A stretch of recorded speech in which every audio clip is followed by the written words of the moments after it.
What's up, YouTube? It's Mark here from Next Level Tech and Android TV.tips, and today we got some more news for you. Again, we're getting all of our news articles directly from Android TV.tips, so if you haven't checked it out, you can go right over to the news section, and it curates all the latest and greatest news articles from all around the internet to make it nice and easy for you to keep up to date with all the latest tips, tricks, tutorials, leaks, rumors, all that kind of good stuff.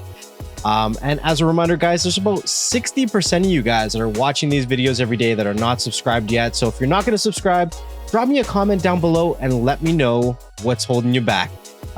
You could influence the content coming in the near future, so let us know and we'll dive right into it.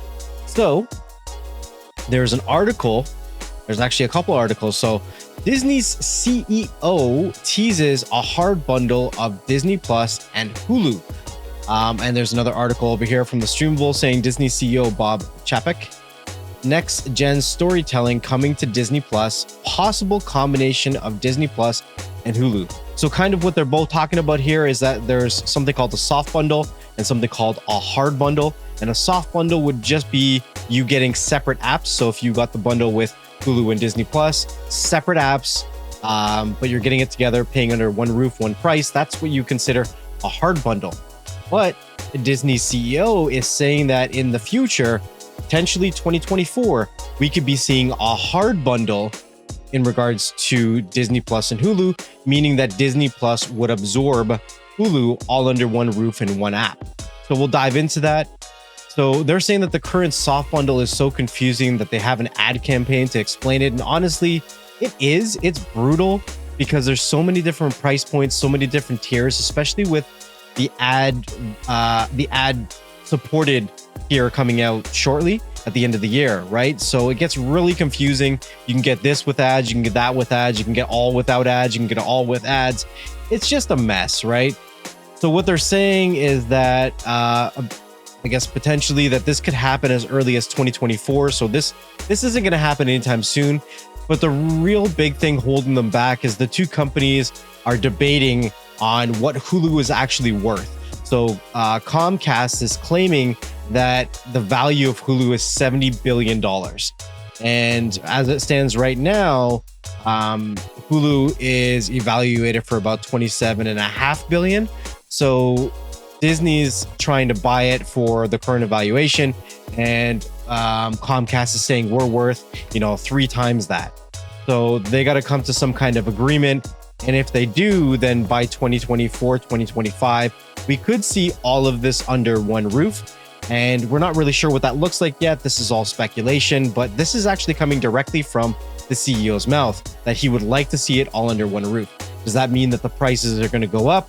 Well, I mean, we're looking at potentially, 2 to 4 years in the future, and everything goes up year over year. So I'm going to have to go with yes. That being said, though, Hulu, Disney Plus, the bundle, it's still a really good value right now, but it all depends on where it is at that time and how much they may increase the price. I'm not saying they will, but I'm saying they could increase that price. So thought that was really interesting for you, those of you that are subscribed to Hulu. What kind of value do you think that really brings? And do you think that it would make sense to kind of absorb that content into the Disney Plus platform directly so that you don't have so many different price points and make it so confusing? The article over at nxtlvl was talking a little bit more about kind of the projected ideal platform user experience when it comes to Disney Plus, and I thought this was kind of interesting. So it says, when they asked if Disney was planning to transform Disney Plus into a metaverse, the CEO shied away from the word itself, but he did acknowledge that is the concept Disney is looking towards as it plans Disney Plus's future. So here's a quotation directly from the CEO.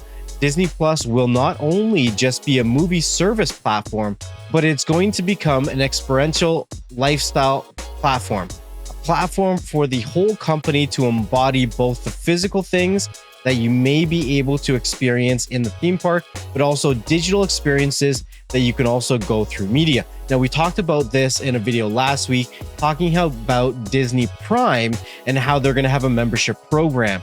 And it's also going to affect the physical stuff, like going to the theme parks, as well as more of an online experience. So I think that might have a play into it and leading up into the Disney's version of the metaverse, right? So it says we want to give people the ability to experience digitally something that is akin to physical experiences that they would necessarily they can't do unless they're at that place in that time, right? So not everybody can be at the same place, same time when something's going down. So it's a lot easier to orchestrate that in a virtual world. So then here's just some more information or another reiteration in regards to the soft bundle and the hard bundle.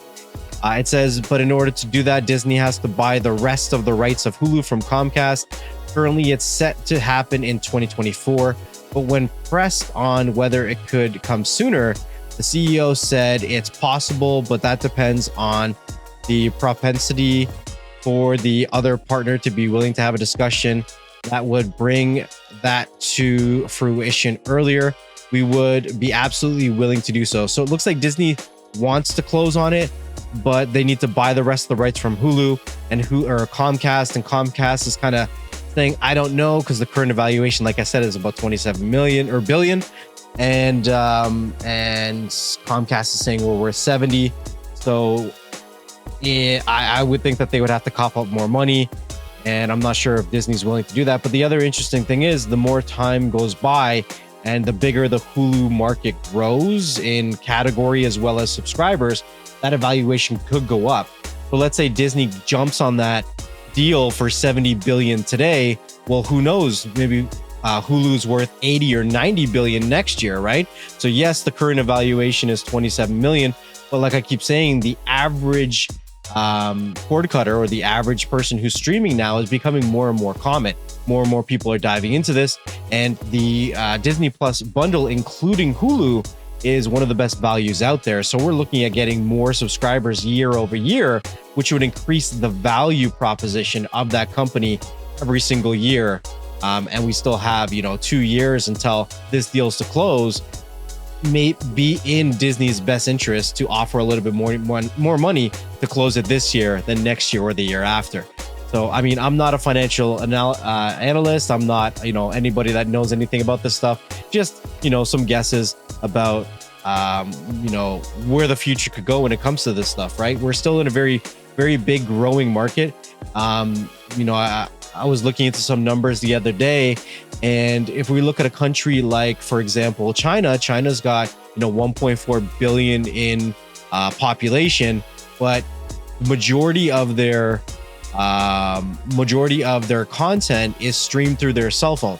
And there's a lot of, cheaper end devices that are coming out now that turns TVs, non-smart TVs, into smart TVs for an affordable price. And we're looking at about 700 million people that could be switched to streaming through a TV device and might be more inclined to get services. I'm not saying that Hulu is going to go to China and try to do all that stuff. I'm just saying that there is a very big market still left in the world of people that are going to be turned on to streaming devices and streaming services, right? North America, we seem to be, and Europe seem to grasp the concept and are adapting at a decent rate. But there's still a lot of other countries around the world that maybe don't really care about a lot of that stuff until the pricing comes down in regards to the devices, and there's a lot more content that makes sense for their country, right? Content varies from country to country, so it could be interesting, and I think that that's where we're kind of going right now with a lot of the devices. I've been putting out a lot of content lately, specifically talking about how there's a lot of lower end devices. We have the Chromecast HD that's coming out. We have, a new Fire Cube that's coming out, and I'm pretty sure that's going to be a Fire Cube Lite. I'm pretty sure that Apple is going to be releasing an Apple TV Lite probably next year, not this year. I know Roku just released their Roku Express. And out of all the devices, all the other ones except for the Roku are 1080p. This Roku Express is their cheapest device, and it's 720 upscale to 1080p. So it's very interesting to see where we're going with the market. But like I said, you know, the average cord cutter in North America and Europe, or even, you know, the people that have been into cord cutting and streaming for a while, are willing to really adapt to that lifestyle and spend a little bit extra on that hardware. But there's a whole other market out there that are just looking to get access to content as cheap as possible. So yes, all these devices are coming out with 1080p content or 1080p specifications, but if you're kind of, you know, giving me a frown with that information, it's not for you. There's still other devices on the market that are great, that are running at 4K, that are running at, fast processes and all that latest and greatest, all that kind of stuff, right? There's devices on the market for you, right? But there's not necessarily devices on the market for everybody. And I think that there's going to be a big push with these light devices to get everybody into the ecosystems of these devices and then get them all online, right? Because once you get into the ecosystem and you really start to experience it, you're more inclined to spend more money on these devices and services down the road because you know what you're getting yourself into. So that's just kind of my thoughts on, you know, what could possibly happen with Disney Plus and Hulu and some of the devices, and where the streaming community, the cord cutting community, could be going down the road. Again, guys, there's about 60% of you guys are not subscribed to the content. We're trying to drop content every single day. So if you're not subscribing to the content, you could be missing something. Drop me a comment down below and let me know why or what you're waiting for to subscribe, if anything. And if you guys are a member of the channel membership program, there is a link in the community tab to join the members only Telegram group. It is not mandatory to join the members only Telegram group or to be a member of the channel. It is just another way to support what we do over here on Next Level Tech and Android TV.tips. So the link is down below.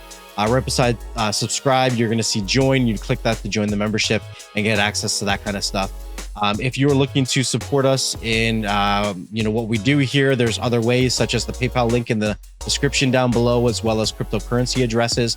There's also some other affiliated links and services down below of some products and services that we use, that we enjoy, that you may also find interest in or value. There are a couple other perks of using the links down below, and it does help support the channel if you choose to do so. We do appreciate that.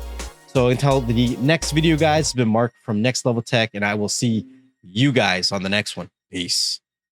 Hey everybody, just before we get going, I wanted to say a huge thank you, much love and appreciation to everyone who supports what I do over here on Next Level Tech. Make sure you hit that like and that subscribe button and share these videos with a family member and friend.